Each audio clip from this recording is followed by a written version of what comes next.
সৈয়দ আহমদ শাহ সিরকুরি রহমতুল্লাহ আলাইহি যখন বার্মা বাঙালি মসজিদের ইমামতের দায়িত্বে রত ছিলেন, মসজিদটা ছিল দোতলা কাঠ নির্মিত মসজিদ। নামাজের পরে সিঁড়ি দিয়ে হুজুর কিবলা শাহনশাহী সিরকুট দ্বিতীয় তলায় গেছিলেন। একটা সাপে ওনার পায়ে কামড় দিয়েছে। হুজুরের পা মোবারক থেকে রক্ত বের হচ্ছে।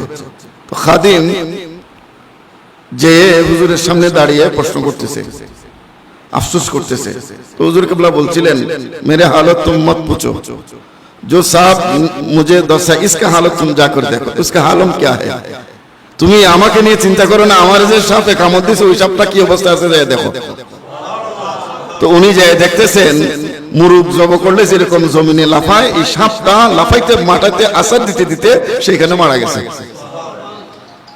এখান থেকে আমাদের হুজুররা মাশায়েখ কেরামরা বলেছেন কোথায় যে সাপ কামড় দিয়েছে কুতুবুল আউলিয়ার কদমে, কিন্তু কুতুবুল আউলিয়ার ক্ষতি হয় নাই, ক্ষতি হয়েছে কার? সাপের। তো আজকে এই রুহানি সুন্নি ইদারার দিকে যারা আঙ্গুল দিতে চায়, খারাপ নজর দিতে চায়, জামিয়াকে যারা কলঙ্কিত করতে চায়, জামিয়া কলঙ্কিত হবে না। জামিয়া মাঝখানে একটু স্তিমিত হয়েছিল, ওই কলঙ্কের লেপ যারা দিতে চেয়েছে তারা কলঙ্কিত হয়েছে। জামিয়া আবার সেই গৌরবে গোটা জাতির সামনে প্রকাশ্য হয়েছে। যেটা বলুন সুবহানাল্লাহ। গত পরশুদিন জামিয়ার যে রেজাল্ট, এই জামিয়ার ইতিহাসে এরকম রেজাল্ট হয় নাই। ফাজিল ক্লাসে গোটা বাংলাদেশের মধ্যে জামিয়া মানে ফাজিলের প্রথম বছর, দ্বিতীয় এবং তৃতীয় দুইও মানে বর্ষের ছাত্ররা সারা দেশের মধ্যে প্রথম। এটা বোঝা যায়। ওই যে নমিশা হুজুর বলতেন যে তফসা হুজুরের কৌল, এই জামিয়া ইট পাথর কা নেই হ্যায়, ইসকে সাথ হুজুর কা রিশতা হ্যায়।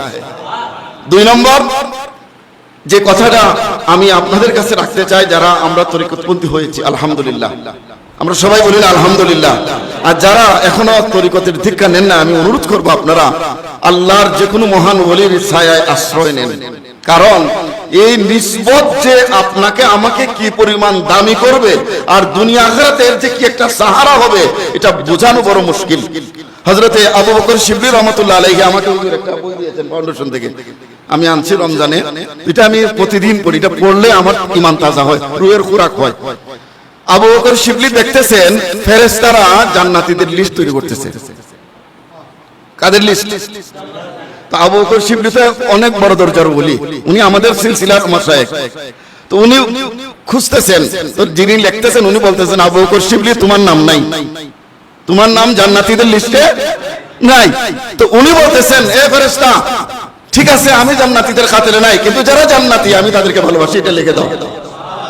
পরক্ষণই ওই ফেরেশতা আবু বকর শিবলিকে বলতেছে, এ আবু বকর শিবলি, আল্লাহর ওলিদের মহব্বত রাখার কারণে তুমিও জান্নাতি হয়ে গেছো।